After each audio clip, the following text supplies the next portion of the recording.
अल्हम्दुलिल्लाहि रब्बिल आलमीन वस्सलातु वस्सलामु अला सय्यिदिल अंबिया वल मुरसलीन। फ़ेल मुज़ारे में अमल करने वाले हुरूफ दो किस्म के हैं। नंबर एक हुरूफ़ नासिब, नंबर दो हुरूफ़ जाज़िम। हुरूफ़ नासिब वो हुरूफ जो फ़ेल मुज़ारे को नस्ब देते हैं, और हुरूफ़ जाज़िम वो हुरूफ जो फ़ेल मुज़ारे को जज़म देते हैं। आज मैं आपके सामने वो हुरूफ पढ़ूँगा, वो हुरूफ बयान करूँगा जो फ़ेल मुज़ारे को नस्ब देते हैं। फ़ेल मुज़ारे को नस्ब देने वाले हुरूफ ये चार हुरूफ हैं: अन, लन, कै, इज़न। नंबर एक अन का अमल।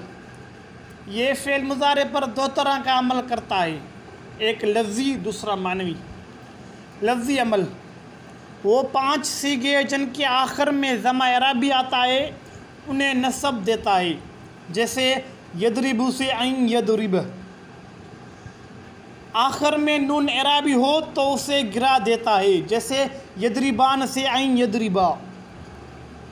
अगर हर्फ इल्लत हो तो उसे नस्ब देता है, जैसे यरमी से ऐन यरमिया, यअलू से ऐन यअलू।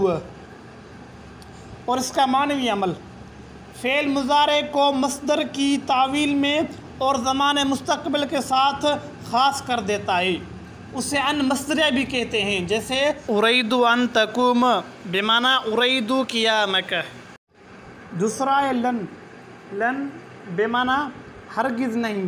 ये भी फ़ेल मुज़ारे पर दो तरह का अमल करता है, एक लफ्ज़ी दूसरा मानवी।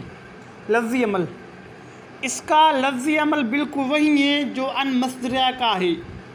और मानवी अमल फ़ेल मुज़ारे में नफ़ी ताकीद का माना पैदा करने के साथ साथ उसे मुस्तक़बिल के साथ ख़ास कर देता है, जैसे यदरिब से लन यदरिब। नंबर तीन कै बेमाना ताके। ये फ़ेल मुज़ारे पर सिर्फ़ लफ्ज़ी अमल करता है। इसका लफ्ज़ी अमल भी वही बिल्कुल है जो अन मस्दरिया का है। इसका इस्तेमाल मानवी लिहाज से सबियत के लिए आता है, यानी उस बात को ज़ाहिर करता है कि मेरा माक़बल मेरे बाद के लिए सबब और इल्लत है, जैसे असलम तो कै अदखुलुल जन्नत, मैं इस्लाम लाया ताकि जन्नत में दाखिल हो जाऊं, ये इसका तर्जुमा है। नंबर चार इज़न बेमाना उस वक्त। ये फ़ेल मुज़ारे पर लफ्ज़ी व मानवी दोनों तरह अमल करता है। लफ्ज़ी अमल इसका लफ्ज़ी अमल वही होता है जो अन मस्दरिया का है। और मानवी अमल चूँकि यह जवाब और जज़ा के लिए आता है और जवाब और जज़ा का ताल्लुक़ मुस्तक़बिल से होता है, लिहाजा इसकी दाखिल होने के बाद फ़ेल मुज़ारे मुस्तक़बिल के साथ ख़ास हो जाता है।